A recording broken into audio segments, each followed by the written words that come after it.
good afternoon everybody. Good day. Me, Don Shanks, as usual with Alan Hudson.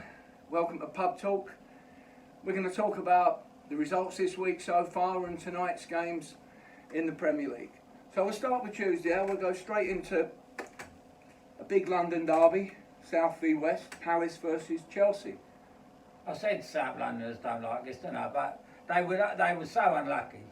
Palace. They should have got something. Frank knew it as well. Fellas should have scored last minute, then one went across the line, but they battered Chelsea the last 20 minutes.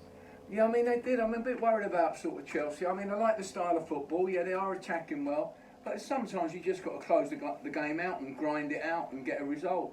You know, without no pressure. I mean the last 5 minutes for sure it should have been equaliser, and he's got away. Especially when you've had this scare, you're 2-1 up. Sahar's hit one from out the blue goal. He should have saved it. Still looked great goal. But they're 2-1 up, so they've had a scare. Then they go 3-1 up. Well, that's your warning, isn't it? So you think, Frank, and I don't understand why. What's happening with Conte? You know, he's they say he's the best in the world at that role in midfield, breaking moves up. For Leicester, he was fantastic for Leicester, but he ain't been the same. It definitely does look an area where they are vulnerable. You know, whereas, say, Tammy Abrahams, which he should be holding it up, it's dropped off him, someone's picked up, then when Conte's playing, boom, he's on that. They're getting the back four too easy, Don, aren't they? Yeah. I mean, they're being allowed, Chelsea are being allowed to be attacked too easily. When they're in winning positions and the game's really sort of under their control. You know, so I think Frank's got a little bit of cleaning up there to do to make sure that this isn't happening. Because if this starts happening on a regular basis, the better teams will be like getting plenty of success against Chelsea. No one's ever won the championship by winning 3-2 and 4-3. Right. Yeah. Good point. Good point. You can't keep giving goals away. So obviously they got the 3 points to keep their push for the top four. They'll be happy enough with that. You carry on, Don. But generally speaking, you've got to sort of look at Chelsea and sort of say to yourself, are they the real deal? Right, nothing serious. All right. I just want to ask you about your neighbour. Defensively, to me, they've just got a few areas. Even the big guys at the back there, but they should be doing a little bit better than what they're doing. You know, they're clearing balls, and as they're clearing them, it's not actually getting the distance that's required. I mean, regarding Palace and Roy Hodgson's team, they've had a couple of indifferent results the last 3 or 4 games. But I felt yesterday was really a more positive all-round performance for the Palace. And of course for Benteke to get on the score sheet, that was nice for him. You know, I mean he's had a bit of a barren spell like goal-wise. But you got to say to yourself that that's a big plus for him. Will Palace be disappointed not getting anything from the game? You've got to think that like getting beat 3-2, having a situation where you know they look dead and buried, allowed back in the game by Chelsea, and then all of a sudden like hit the post, a good shot, a big clearance. It's a place for you, Don. And at the end of the day, they get beat 3-2. Alan did get called away there. It was a friendly police officer asking about one of the neighbours, so we couldn't not open the door. They might have like gate crashed it. Yeah. Anyway, that was enough about Chelsea. Now, as you set out, as we spoke about, this football business, this game, it's easy to think you can nick money. Easy money. Did you think Watford Norwich was the easy money as you set out? Nicking easy money? Well, you said to have a loose million that we could have on it, and I said $500,000. Well, let's just say we wouldn't have been sitting here now. We would have been on an aeroplane somewhere. Yeah, how have you been after 4 minutes when Norwich won ahead? Twitching. You think your old legs might have gone and like, you know... As Alex says, squeak had a little bit of bowel movement. Now, you always knew they were going to go, but Norwich are going to get a result before... Well, you knew Norwich would definitely score, because I needed them twice to be a team to score. Yeah. And, you know, my both... teams to score situation, they didn't get one. They hit the post off the line, disputed penalties, but they you know, they got one after 4 minutes, and they played quite well, Norwich. Well, they've been doing all right. They're a nice little team, Norwich, but that's about it. You know, they're too nice. Yeah, I mean they've had a go, but Watford got the 3 points that they definitely needed. Puts them a little bit in the comfort zone as things are down there. Well, we said before the game, if you can't beat them, you better pack your bags. Well, that's right. So they got the job done. So fair play to Watford, you know. They keep on fighting. Now we had the big game of the night, Arsenal v Leicester. Your game. Oh yes, my game. I did select the correct score there, 1 apiece, so quite happy with that. 7-1. When Arsenal went down to 10 men, I thought Vardy will get back on the score sheet any minute, and he duly did. The Golden Boot, both the top guys got one. Adebayor and Vardy scored 1 apiece. Obviously, I must say, you were apart from getting the score right, you was right about Leicester. I thought the old bubble might have burst, but they played some great They stuff. got a lot of energy. I mean, they look back to the Leicester that was really like racing up that league last night. They was. Yeah, they did. They were really sharp in their passing and everything. They were switching it, and they had Arsenal all over the gaff. All right, they had 10 men, but I think they'd have done that anyway. Yeah, they was probing. They was looking like they were going to get one, and then they got the bonus with the fella getting sent off, and then Vardy does the business. But sometimes that 10 men can be harder than 11. Oh, it can. I mean, Arsenal got a real good record for 10 men. You know, they've had 5 red cards this year already. They hold the lead in the red card zone. Well, you know, and the yellow cards, they're right up there as well. I don't know whether that's... David Luiz, you would have more red cards than anyone. Well, yeah, he's not playing bad lately. Let's give him a bit of credit. All right, so a point apiece. I suppose a fair result at the end of the day. And obviously, probably Arsenal might be a bit disappointed being the home team, but a draw apiece with 10 men, they'll settle for that. Going on to yesterday, Man City, normal service resumed, 5-0. Yeah, easy, wasn't it? You know, Steve Bruce. They've been playing against teams down the bottom. But fairness to Steve Bruce, he had to make 5-6 changes for that game. And well, he knew he was in for an eye. So he's probably resting a few. Yeah. He's got nothing to play for, but he's playing for a little bit of pride, and he wants to keep the job because of these new owners, don't he? Yeah, and they're away at Watford come this Saturday. So I dare say he's thinking, well, we can go there and get a result and climb a bit further up the league. Yeah. But Man City, full of quality. You know, Silva scored a great free kick.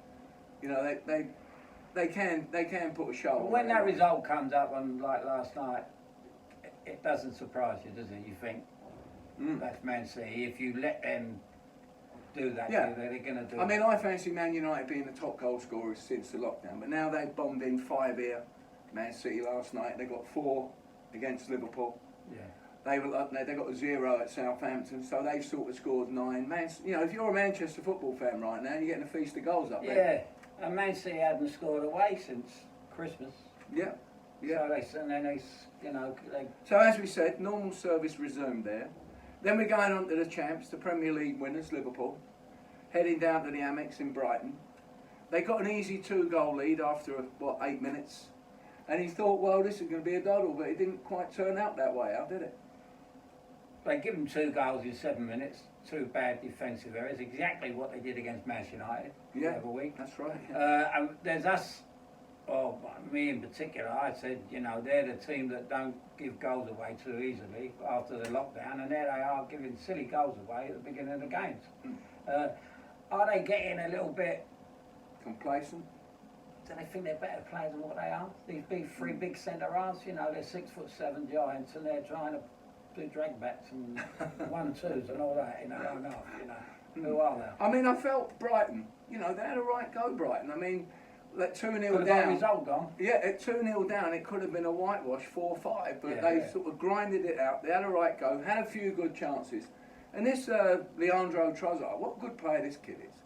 I mean, he's scored a nice goal. He's been busy in every game. He's got great control, can run at people. And what I like about players like him, they make the right decisions out. You know, and it's not one of them where they lend you the ball, borrow it to get it back. He's actually playing as a good team player. And I think, he's been... Took his goals I think he's been real impressive. And, he's going to be a big player again next season. Again, Salah, he's got 2 goals. The golden boot's hotting right. And goal with his head in the last. Yeah, I mean it's hotting up right now. So he knew it as well. Yeah, he was nearly cried when he missed it because he'd been one behind Reg Vardy. But again, scoring goals on course for the 101 record. Now it's just another game out of the way, 4 to go, and you know they can definitely get the 101 record. Be nice if they did. Entertained all year, been a good side. Everyone likes Jurgen. Well, fair play to him last night. He played a team. He didn't, you know, he put the kid Well, in. Mane Robinson didn't play. But what he's done as well, Firmino. what he's done as well is he's put the kid in at fullback because they got to play 5 appearances to get a medal. Right, okay. So he's trying to give these kids a game so they get a medal. That's the kind of fella. What are you he is. saying? He's got a nice side about him? Oh, he's German. Yeah, we love him though. Yeah, I love him. He gives us a nice interview He's- afterwards. he's top man. It is what it is with him, He's and top man. you know, Yeah. and that's how it goes. Now we've got Burnley. Let's talk about Burnley. There's a couple of things about Burnley last night. Do you want to save them for last? Because I know you've got a big thing. Are you still about last night? Well, we'll talk about like the Sheffield United game Well, where we they s- beat our sort of little favourites, Yeah, Wolves. but we said beforehand. We said it'd be a grind. We Gonna said it'd be be a- an odd goal game. Yeah. You know, you knew it'd be real tight. But this John Egan ain't scored in 2 years. He's got one to equalise at Burnley last week. Yeah. And now he's come up with a winner in the 93rd minute injury time. You know, another good header and fair play. Well, to you him. scored it hybrid, didn't you? Well, yeah, but he didn't play at Highbury. But anyway, at the Oh, end, that happens, doesn't it? no, it does. You, Yeah. you wait for a bus. But you could see, like, you know, the manager on the line, tearing up the line, delighted. They're right back up there, challenging again for a European space. I'm glad they didn't just fade away. No, But I think they worked way too hard in the first part of the season before lockdown to get where they got, and then just to fall away and not sort of come out with any position for Europe here or a big challenge would have been a little bit unfair. And they deserve to, not like the Wimbledon of years ago, they deserve to be where they've got. Oh no, to absolutely, playing yeah. football. They play good football, Yeah. defending well. Wolves a little bit flat, a little bit disappointing. Weren't they sort of like making lots of chances sort of team that they I normally think are? I think that was Old Dunham the other night. They know they're out Yeah. of the Champions League, and that was it. So Well, that could be right. All right, so well done Sheffield United. Now we're on to Burnley. Burnley. Sean Dice. What Hey, about him? that was the most impressive performance last night because everybody. Joe Cole's on telly last night. You know, he Right. played in World Cups. This fella. Yeah. Talking about his 3 points in the bag here against his Burnley team. This Burnley team are a good team. And the fact with the goalie, 14 clean sheets. Well, when he said last night the Golden Gloves, I thought we were talking about the pub in Hammersmith. Yeah, Mancini's, yeah. Yeah, been there yeah. a few He times. said he was Terry's going to pub. get the Golden Gloves. I thought, well, it's closed down 10 years ago. Anyway, he's got 14 clean sheets. So it shows you how good they are. Shows you how organised he is. This guy. But what I like about Don, they got work this one out. Especially you Stoke fans, if you're watching. They had 2 players last night, Burnley. Phil Bardsley, he's 35. Last year he's been at Stoke this season. And Eric Peters, he's just said 2 players were at Stoke. They were 3rd from bottom. They've gone to Burnley and they're tearing the place up. Yeah. Fantastic. Absolutely, they look different players. How can you play for Stoke and be bottom of the league and play for Burnley and you're going, you know, they've won 5 out of the last 7 No, games. I mean, it's amazing. Obviously, you've got to say, well, Sean Dice has made a huge difference. Well, he's made Yet it again. Yeah, but how do you know, the kid, I don't usually make those, but you got there's 3 kids in their side. The centre half, who was fantastic, Tarkowski. Yeah. He should have been sent off, shouldn't he? Not maybe really, a bit not like- really. He's a centre In our half. day, he wouldn't have got No, sent off. He no, wouldn't have no. even got a booking. But like, He was at Brentford. right. Okay. Why'd they let him go? Yeah, he's there a you go. Manchester-born boy. Right. They got Rodriguez got the goal. What Well, a he's goal. got 10 goals this year already, Rodriguez. Yeah. You know what I mean? I say already, but I mean, for a sort of team that's a real sort of tough working like outfit, to get, you know, 10 goals is a decent number. But they're all local players, though. Yeah. And the number 11, McNeil, Right. he was superb last night, all left foot. Yeah. He was at Manchester United as a kid. They let him go.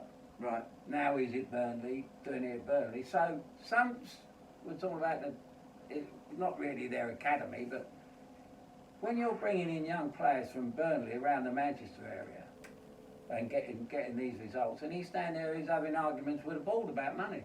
He spent 58 million in about 10 years. Unbelievable. Unbelievable.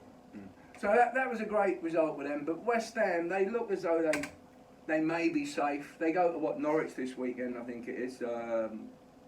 Yeah, they go to Norwich this weekend. Yeah. On the back of losing at home to Burnley. They were playing well before that. Chelsea 3-2, 2-2 away at Newcastle, scoring a few goals. And now they've zeroed out last night. So They had chances, Yeah. but Antonio was through with a goalie to beat it 1-0 down. Straight after Burnley scored, he should have scored, and that kind of told the story. Right. I mean, I personally think, Alan sort of half disagrees, but I think it's all over this weekend, the relegation zone.